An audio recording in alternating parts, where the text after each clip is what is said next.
Hello everyone, a very warm welcome to concise classes. So student, आज आपका lecture 46 है और आज हम कुछ इंपॉर्टेंट क्वेश्चंस पर डिस्कस करेंगे जो आपके will going to a present continuous पर ही बेस्ड होंगे। प्रीवियसली स्टूडेंट मैंने आपको सिंपल फ्यूचर एक्सप्लेन करा था, राइट, जहां मैंने आपको इन डेप्थ बताया था सिंपल फ्यूचर क्या होता है, कैसे आप will going to present continuous में डिफरेंस करेंगे, बिकॉज ये तीनों आपके सिंपल फ्यूचर में यूज होते हैं, राइट। तो काफ़ी ज़्यादा कन्फ्यूजन हो जाता है जब इनके यूजेज की बात आती है। तो आज हम कुछ क्वेश्चंस प्रैक्टिस करेंगे। आइए स्टार्ट करते हैं। स्टार्ट करने से पहले स्टूडेंट थोड़ा सा हम प्रीवियस का रिवाइज कर लेते हैं। देखिए, जब हम बात करते हैं इनफॉर्मल सिचुएशन की, इनफॉर्मल सिचुएशन कौन सी होती हैं? ऐसी सिचुएशंस जहां पर आप फॉर्मल नहीं हो सकते हैं, जो थोड़ी कैजुअल होती हैं, नॉन सीरियस होती हैं, जो फ्रेंडली होती हैं, फ्रेंड से, फैमिली से, रिलेटिव से रिलेटेड होती हैं, ऐसी सिचुएशंस इनफॉर्मल होती हैं। जब इनफॉर्मल सिचुएशन में बात आती है प्लान्ड एक्शन की स्टूडेंट, तब हम प्रेजेंट कॉन्टिन्यूअस यूज करते हैं या फिर स्टूडेंट हम गोइंग टू यूज करते हैं। ठीक है, प्रेजेंट कॉन्टिन्यूअस यूज करते हैं और गोइंग टू यूज करते हैं। प्रेजेंट कॉन्टिन्यूअस और गोइंग टू में भी स्लाइड सा डिफरेंस है, बताऊंगी अभी। ठीक है, और जब हम बात करते हैं अनप्लान्ड एक्शन की, किसकी? अनप्लान्ड एक्शन की बात करते हैं स्टूडेंट, तब हम विल का यूज करते हैं। ठीक है, वेयर एज स्टूडेंट जब बात आती है फॉर्मल सिचुएशंस की, फॉर्मल सिचुएशंस जो बहुत ज़्यादा ऑफिशियल होती हैं, जहाँ पर आप फ्रेंडली नहीं हो सकते हो, इनफॉर्मल नहीं हो सकते हो। ओके, तो चाहे आपकी सिचुएशन प्लान्ड हो या फिर अनप्लान्ड हो, तब आप स्टूडेंट विल ही यूज़ करते हैं। ठीक है, ये आपका बेसिक स्ट्रक्चर है, बेसिक रूल है, जिसे आपके नेटिव इंग्लिश स्पीकर्स भी यूज़ करते हैं। तभी कहते हैं स्टूडेंट कि अगर आपको इन डेप्थ नॉलेज नहीं है कौन सी सिचुएशन में क्या यूज़ करना चाहिए, जब हम स्पोकन इंग्लिश की बात करते हैं तो सेफ साइड यही है कि आप वहाँ पर विल ही यूज़ करें। ओके, तो ये जो मेन रूल है स्टूडेंट, ये आपके नेटिव स्पीकर्स फॉलो करते हैं और इसे जानना बहुत ज़्यादा ज़रूरी है। देखिए, आपकी जो कंपेटिटिव बुक्स है ना स्टूडेंट, वो आपको उतनी ही इंग्लिश पढ़ाती हैं जो आपके कंपेटिटिव लेवल के हिसाब से है। ठीक है, ये एक हार्श ट्रूथ है। ठीक है, आपको 50 रूल्स लिख कर दे दिए जाते हैं और आपसे कहता है ये रूल रट लीजिए, वो एक्चुअली प्रॉपर इंग्लिश नहीं है। ओके, मैंने स्टार्टिंग में ही आपसे कहा था कि अगर मैं आपको इंग्लिश एक्सप्लेन करूंगी तो मैं आपकी ग्रामर को स्ट्रॉन्ग करूंगी। ठीक है, इस तरह से स्ट्रॉन्ग करूंगी सो दैट आपकी स्पोकन इंग्लिश भी मजबूत हो। ओके, फिर पढ़ाने का फ़ायदा ही क्या है? ठीक है, ना ही मैं आपको इंग्लिश इस तरह से पढ़ा रही हूँ कि यार ये केवीएस है तो इस तरह से पढ़ाना चाहिए, या फिर ये एसएससी है इस तरह से पढ़ाना चाहिए। नहीं, ग्रामर अगर पढ़ाई जाती है तो हमेशा कंप्लीट ही पढ़ाई जाती है। वो बात अलग है स्टूडेंट, मैं अभी आपके साथ वो रूल्स लेके चल रही हूँ जो आपके एग्जाम के पर्सपेक्टिव के हिसाब से इंपॉर्टेंट है, क्योंकि मैं आपकी अभी एक स्ट्रैटेजी के हिसाब से प्रेपरेशन करा रही हूँ। बेसिक से बेसिक चीज़ मैं आपको एक्सप्लेन करती चल रही हूँ, इनफैक्ट उससे कई ज़्यादा चीज़ मैं आपको एक्सप्लेन करती चल रही हूँ। ठीक है, लेकिन फोकस मेरा मेन यही है कि जो आपका केवीएस का पैटर्न रहता है, जो आपका DSSB का पैटर्न रहता है, जो एनवीएस का पैटर्न रहता है, उसे फॉलो किया जाए। ठीक है, because at the end of a day strategy के साथ हम प्रिपेयर करेंगे तो ज़्यादा आसानी होगी पेपर को क्रैक करने में। ठीक है, अगर 20 क्वेश्चंस आ रहे हैं केवीएस में तो ज़्यादा आसानी होगी उन 20 क्वेश्चंस में 20 नंबर पाने में। ठीक है ना, DSSB में तो नेगेटिव मार्किंग भी होती है, तो नेगेटिव मार्किंग से कैसे बचें अगर हमें प्रॉपर नॉलेज है तो। ठीक है, तो ये चीज़ आपको समझना ज़रूरी है। अब हम बात कर लेते हैं आपकी कंपेटिटिव किताबें क्या कहती हैं, तो आप वो समझिए। देखिए, आपको डिफरेंस समझना है विल के बीच में, ठीक है, गोइंग टू के बीच में, ओके, और प्रेजेंट कॉन्टिन्यूअस के बीच में। विल के बीच में, गोइंग टू के बीच में, प्रेजेंट कॉन्टिन्यूअस के बीच में। ओके, अभी आप फॉर्मल इनफॉर्मल सिचुएशन भूल जाइए। ठीक है, वो आपको जानना ज़रूरी है बिकॉज नेटिव स्पीकर्स वही रूल फॉलो करते हैं। कंपेटिटिव किताबें क्या कहती हैं वो भी आप समझ लीजिए। देखिए, विल हम कब यूज़ करते हैं? जब आपका डिसीजन अनप्लान्ड होता है, ये मैंने आपको प्रीवियसली भी बताया था। ठीक है, जब आपका डिसीजन अनप्लान्ड होता है, कहने का मतलब है जब आपने कोई चीज़ बोलते समय ही डिसाइड करी है कि मैं कल वहाँ जाऊँगा, ठीक है, मैं परसों वहाँ जाऊँगा, यानी कि कोई डिसीजन आपने फ्यूचर का बोलते समय लिया है, वो पहले से प्लान नहीं था, तो ऐसे एक्शंस में आप स्टूडेंट विल का यूज़ करते हैं। ठीक है, दूसरी बात आती है स्टूडेंट प्रोडिक्शंस की। ठीक है, प्रोडिक्शंस क्या? कि जब आप अपने ओपिनियन के बेसिस पर कुछ प्रिडिक्ट कर रहे हो कि आई थिंक बारिश होगी कल, ठीक है, आई think it will rain, okay, I think it will rain tomorrow, I think it will rain today, I think she will win the competition, ठीक है, और I think he will become doctor. ठीक है, तो इस तरह की situation student I think use होता है, जहाँ पे ये आपको पहचान बताई जाती है कि आई थिंक यूज़ हो रहा है, प्रॉबेबली यूज़ हो रहा है, परहैप्स यूज़ हो रहा है।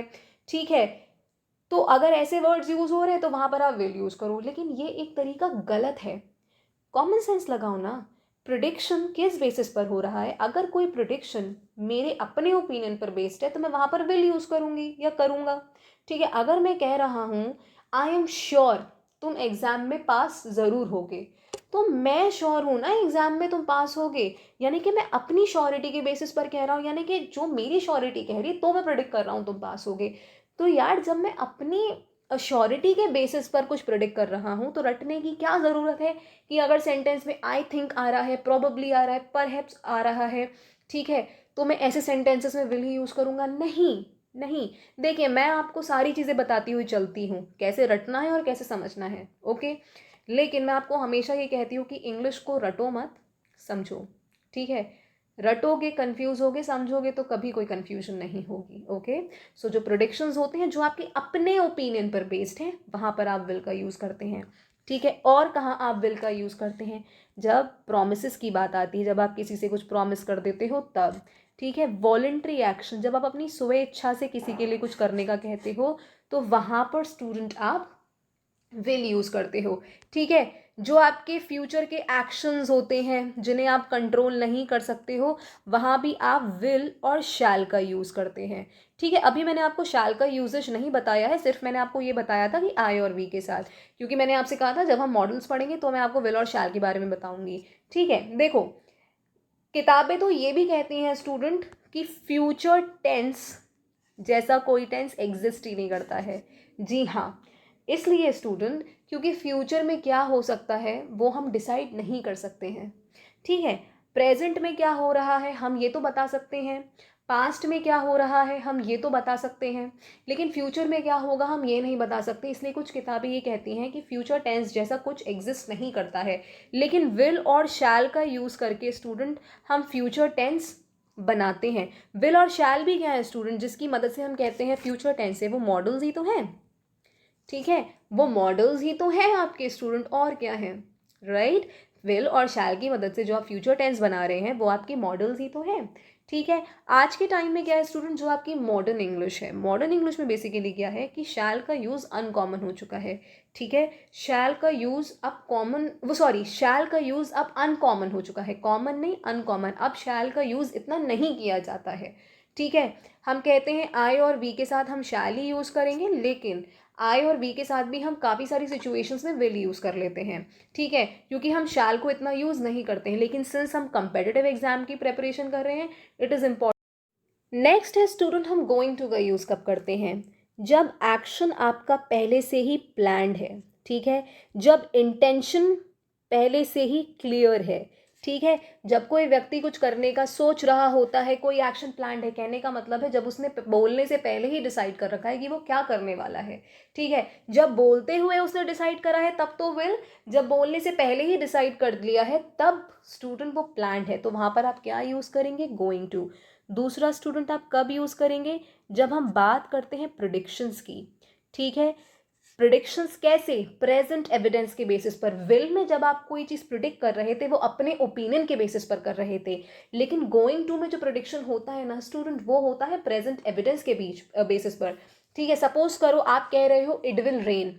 ठीक है, इट विल रेन टुडे, तो अगर मैं कह रही हूँ इट विल रेन टुडे तो इसका मतलब ये है कि मैं अपने ओपिनियन के बेसिस पे कह रही हूँ कि इट विल रेन टुडे। ठीक है, और अगर मैं कह रही हूँ it is going to rain today तो कहने का मतलब है कि सपोज करो कोई प्रेजेंट एविडेंस मैंने देखा होगा, कहने का मतलब है बादल काले काले होंगे इसलिए मैंने देख लिया होगा, या फिर मौसम ऐसा हो रहा होगा, वेदर थोड़ा मानसून वाला हो रहा है इसलिए मैं ये चीज़ कह रही हूँ। ठीक है, तो प्रिडिक्शन जब प्रेजेंट एविडेंस के बेसिस पर होता है, यानी कि आपके पास कोई वजह ऑलरेडी है, तब आप जो प्रिडिक्शन करते हैं तब आप यूज़ करते हैं गोइंग टू। नेक्स्ट आता है स्टूडेंट आपका प्रेजेंट कॉन्टिन्यूअस। मैंने आपको क्या बताया था कि प्रेजेंट कॉन्टिन्यूअस आप कब यूज़ करते हो? जब कोई कार्य नियर फ्यूचर में होने वाला होता है। ठीक है, जब कोई कार्य आपका नियर फ्यूचर में होने वाला होता है तब स्टूडेंट आप प्रेजेंट कॉन्टिन्यूअस का यूज़ करते हैं। ठीक है, या फिर पहले से ही कोई अरेंजमेंट हो चुका है। ठीक है, पहले से ही कोई अरेंजमेंट हो चुका है, तब आप प्रेजेंट कॉन्टिन्यूअस का यूज़ करते हैं। ठीक है, पहचान के लिए क्या है कि आपको फ्यूचर मार्कर दे रखा है। फ्यूचर मार्कर का मतलब है आपसे कह रखा है नेक्स्ट ईयर, नेक्स्ट वीक, ठीक है, वीकेंड, टुमारो, टुनाइट, इवनिंग, इस टाइप से आपको चीज़ें दे रखी होती हैं, तब आप प्रेजेंट कॉन्टिन्यूअस का यूज़ करते हैं। ठीक है, नेटिव स्पीकर्स कहते हैं कि प्रेजेंट कॉन्टिन्यूअस और गोइंग टू आप इंटरचेंजेबली यूज़ कर सकते हैं। कहने का मतलब है जिस सेंटेंस में आप गोइंग टू का यूज़ कर रहे हैं, उस सेंटेंस में आप प्रेजेंट कॉन्टिन्यूअस भी यूज़ कर सकते हैं, और जिस सेंटेंस में आप प्रेजेंट कॉन्टिन्यूअस यूज़ कर रहे हैं वहाँ आप गोइंग टू का भी यूज़ कर सकते हैं, वाइस वर्सा। लेकिन हर सिचुएशन में ऐसा नहीं होता है, जो मैंने आपको प्रीवियसली बताया था। ठीक है, जो मैंने आपको प्रीवियसली बताया था। तो बेटर यही है कि सेंटेंस के कॉन्टेक्स्ट पर जाओ, सेंटेंस क्या कह रहा है। सपोज करो अगर मैं आपसे बोलूँ, सपोज करो मैं आपसे बोलूँ we are going to we are going to get married. ठीक है, एक स्ट्रक्चर ये है, और एक स्ट्रक्चर मैं आपसे बोलूँ we are getting married next month. ठीक है, we are getting married next month student. ऊपर वाले सेंटेंस में आप देखिए मैंने गोइंग टू स्ट्रक्चर का यूज़ करा है और नीचे मैंने प्रेजेंट कॉन्टिन्यूअस स्ट्रक्चर का यूज़ करा है। तो मैं आपसे बोलूँ we are going to get married, यानी कि हम शादी करने वाले हैं, कब नहीं पता। तो हम अगर मैं ये कह रही हूँ कि हम शादी करने वाले हैं, या फिर हम कह रहे हैं हम शादी करने वाले हैं, कहने का मतलब है कि ये आपका एक प्लान्ड एक्शन है, ये इंटेंशन है, यानी कि पास्ट में ही हमने डिसाइड कर लिया होगा, लेकिन हमें ये नहीं पता ना हम कब करने वाले हैं। फ्यूचर, ये बात पक्की है कि हम शादी करने वाले हैं, लेकिन फ्यूचर में कब करने वाले हैं ये नहीं पता, राइट। लेकिन अगर अब मैं कह रही हूँ कि we are getting married next month, यानी कि अरेंजमेंट हो चुका है, ये बात पक्की ही है कि हम अगले महीने शादी करेंगे ही करेंगे। तो प्रेजेंट कॉन्टिन्यूअस जब जो फ्यूचर दर्शाता है ना स्टूडेंट, वो बहुत ज़्यादा स्ट्रांग होता है। और अब देखो यहाँ पर पहचान के लिए क्या है, फ्यूचर मार्कर ऑलरेडी गिवन है कि next month, next evening, tonight, next year, weekend.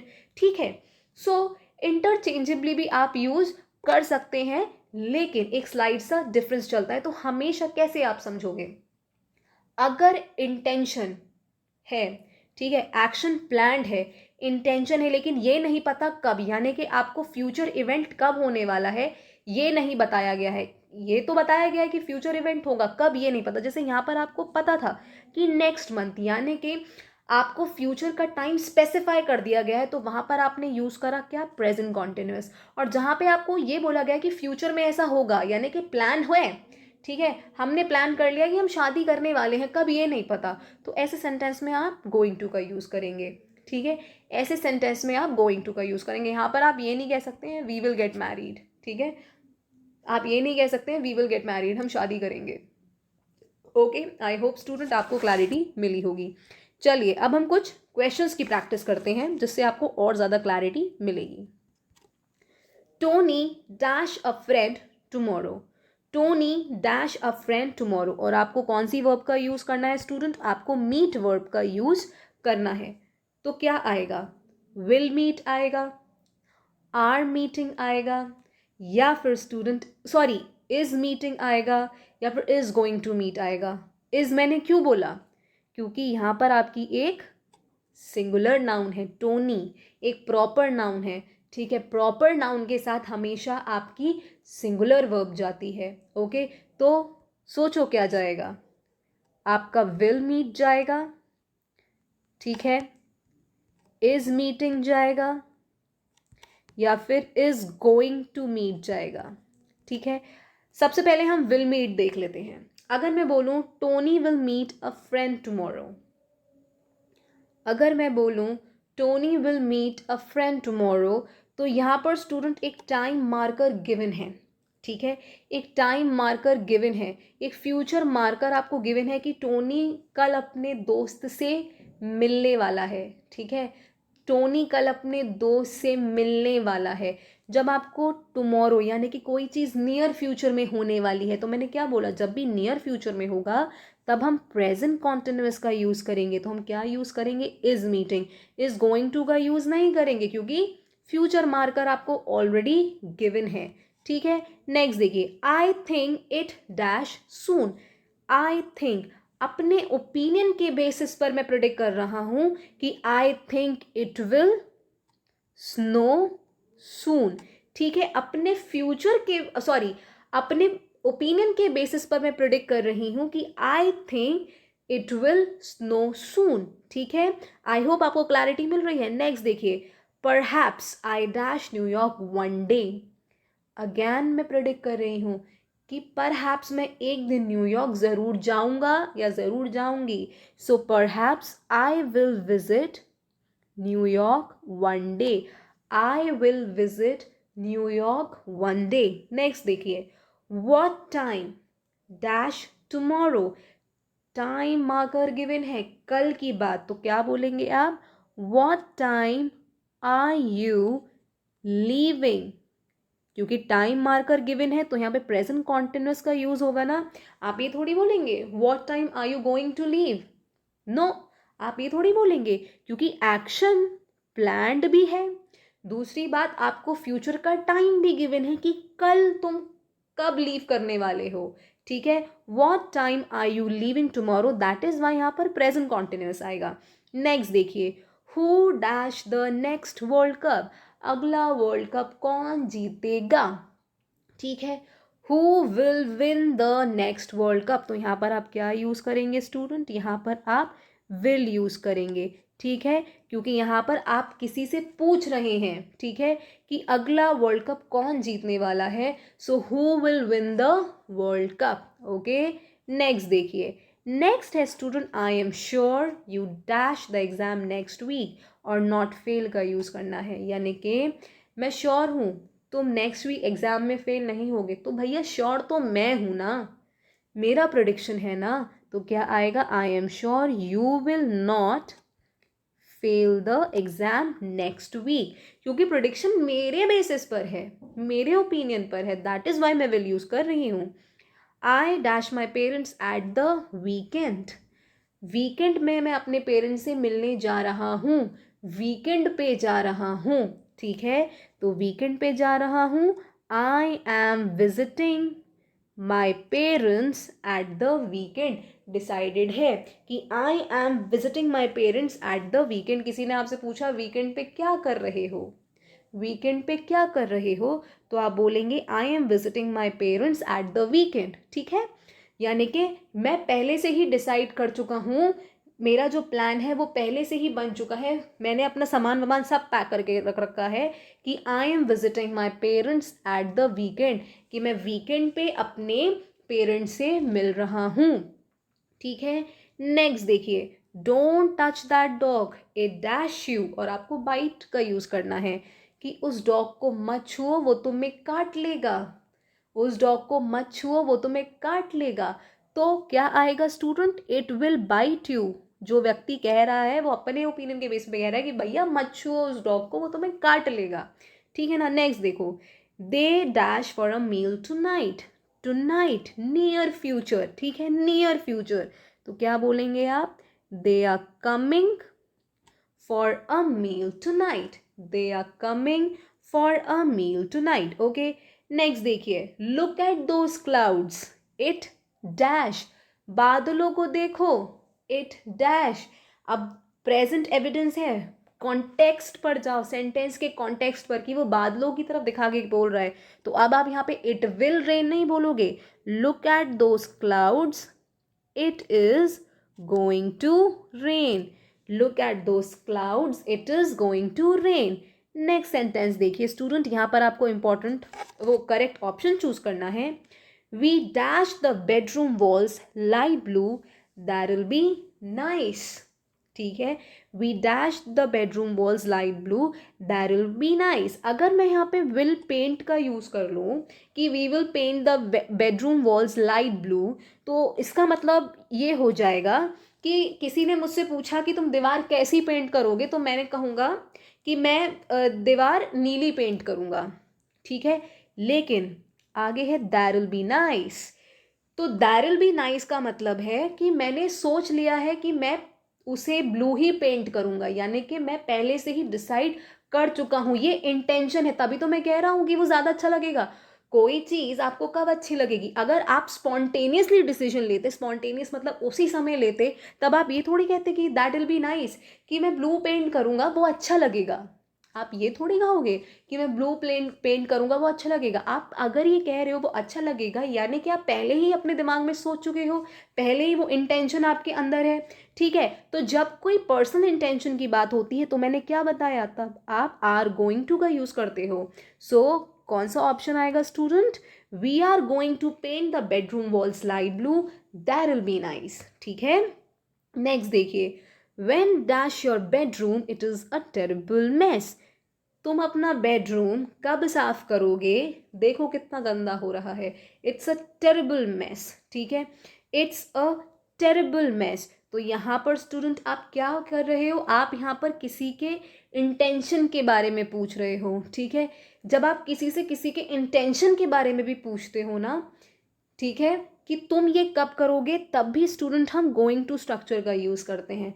तो आप क्या यूज़ करेंगे, when are you going to Tide your bedroom it's a terrible mess. जब आप किसी से किसी के इंटेंशन के बारे में भी पूछते हैं, उसके फ्यूचर इंटेंशन के बारे में, तब भी स्टूडेंट आप गोइंग टू स्ट्रक्चर का यूज़ करते हैं, ठीक है। When are you going to Tide your bedroom it's a terrible mess, क्योंकि यहाँ पर आप उसके प्लान के बारे में पूछ रहे हैं, आप उसके इंटेंशन के बारे में पूछ रहे हैं कि भैया तुम्हारा इरादा कब है अपना बेडरूम साफ करने का, ठीक है ना।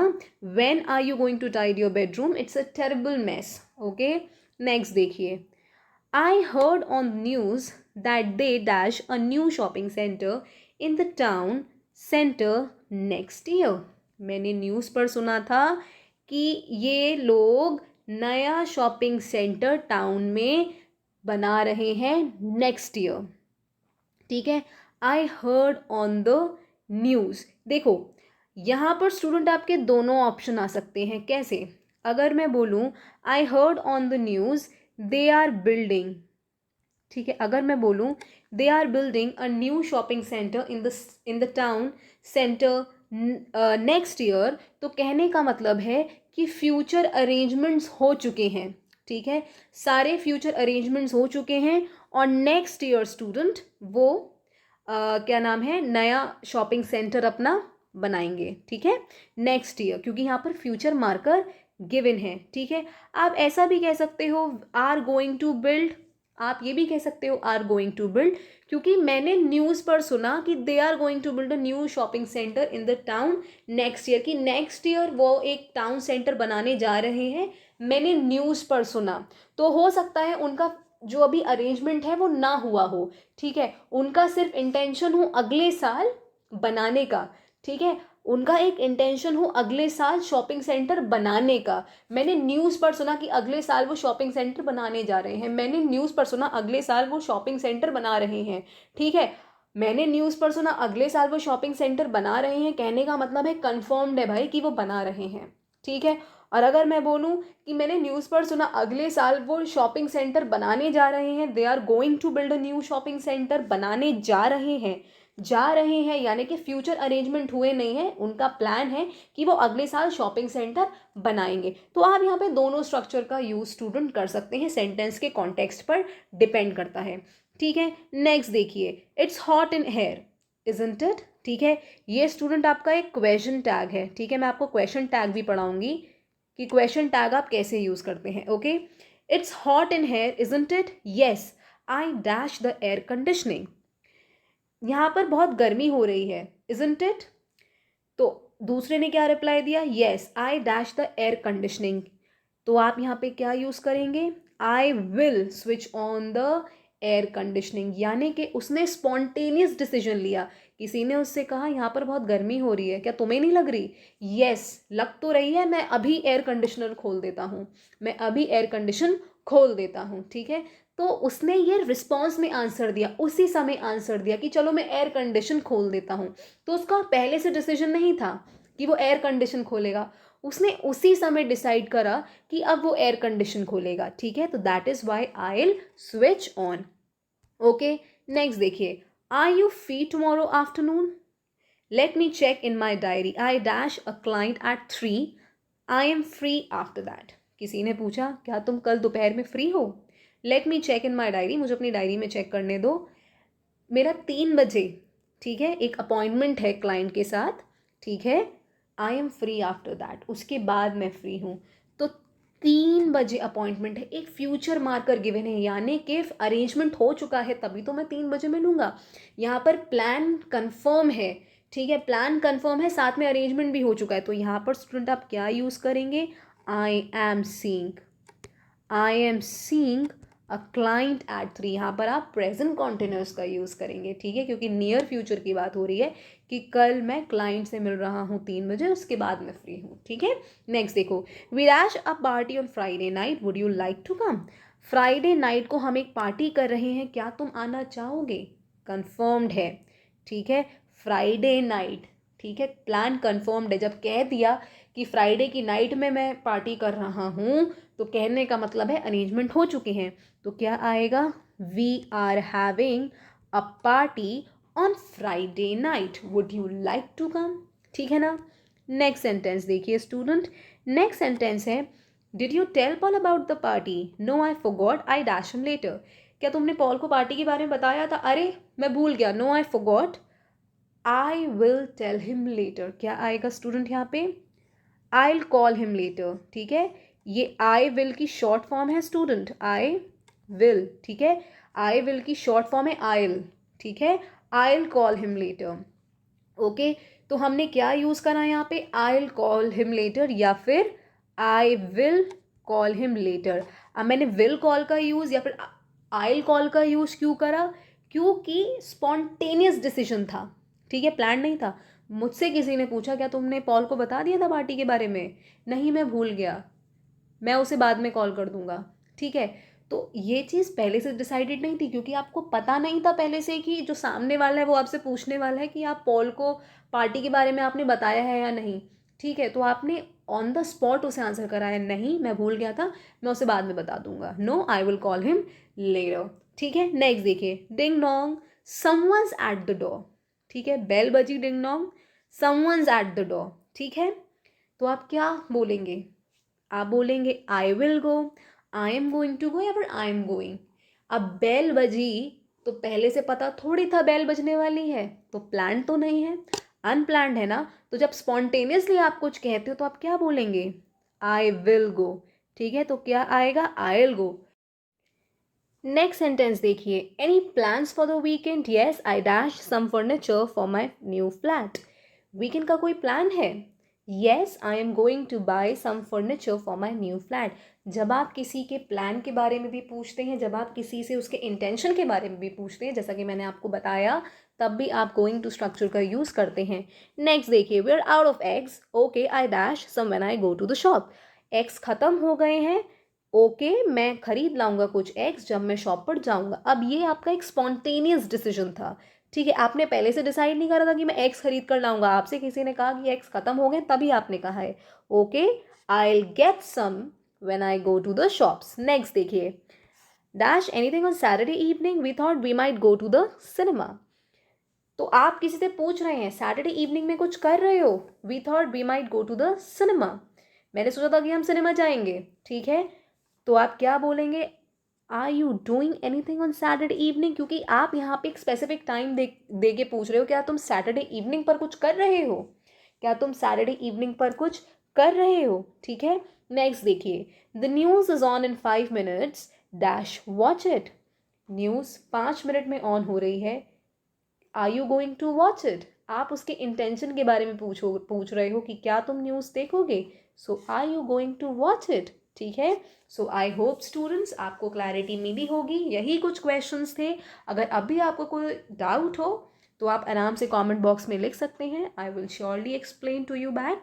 सो थैंक यू सो मच। और अगर सेशन पसंद आया हो तो वीडियो को लाइक करिएगा, चैनल को भी सब्सक्राइब करिएगा और ज़्यादा से ज़्यादा शेयर करिएगा।